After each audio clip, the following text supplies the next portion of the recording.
Walay pagdangay mga part, nag-notif dayon ang GCash. Nag-withdraw ta ato mga part kay 9:52 AM. Nya naabot 9:53 AM, so bali 1 minute ra gyud ay dali ara din. So karon part anis review ta aning investment website nga si First Solar. Nara ta diri daghan kapilian nga mga priceless sa atong pwedeng i-invest. By number na siya, unay First Solar 1, 2, 3, 4, 5, and so on. Una na itong i-explain kaning si First Solar 1. Investment price niya ani is 160. Then daily profit 36 pesos. Then imong total revenue kay 2,160. Sulod sa 60 days. O diba? Wala ram kay buhaton ana. Pero dili ta dire kay gamay ra kayo og daily profit 36 pesos ra. Ari ta sa First Solar 2.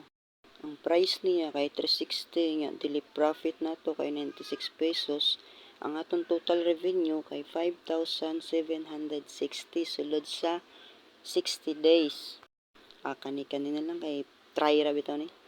Pero before ta mag-invest, ato sa na-explore og ila-ilahaw ng ilahang website. I-click sa daw tani ang profit.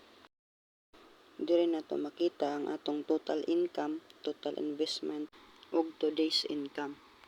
Next, ari ta sa share. Another ways of earnings po ni siya guys. Diha niyo makita imong invitation code, invite link.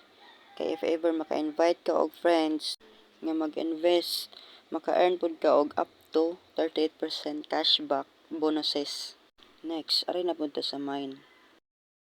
Diri nga slide naman, diri ta mag-recharge ug mag-withdraw. Ug diri pud nato makita ang atong income details, customer service nila, change login password, og about us.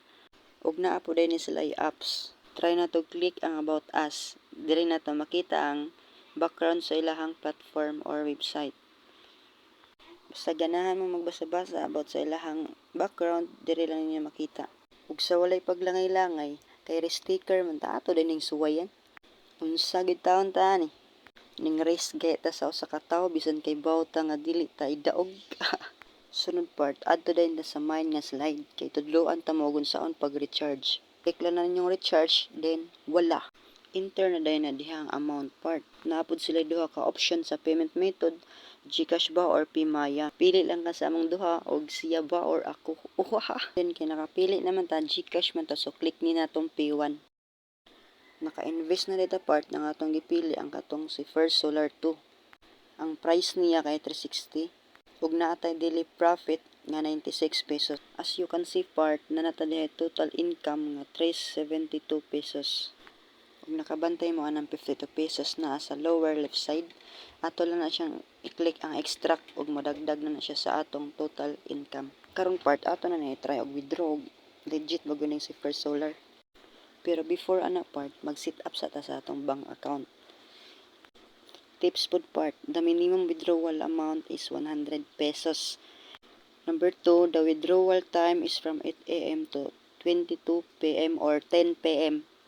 Lastly part, naa din na siya 20% handling fee will be charged for withdrawals. Set up na ta. Click set up. Fill up lang aliha part sa imong cardholder name, bank name, GCash, bank account name mo, number sa imong GCash. All goods na part, then click na ang confirm. Boom, send successfully. Next part, dire enter na nimo ang amount na gusto nimo i-withdraw.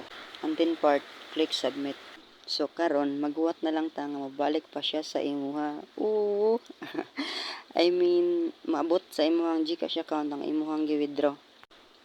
Time check nato karon is 9:52 AM. Wala to na to og pila jud ka minutes before maabot sa atong GCash account ang atong gi-withdraw. Ug sa walay pagdangay mga part, nag-notif dayon ang GCash. Nag-withdraw ta ato mga part kay 9:52 AM. Nya naabot 9:53 AM, so bali 1 minute ra gyud ay dali ara din. Pero basin mahibong mo nga 450 to atong gi-withdraw nya ang naabot kay 360 ra.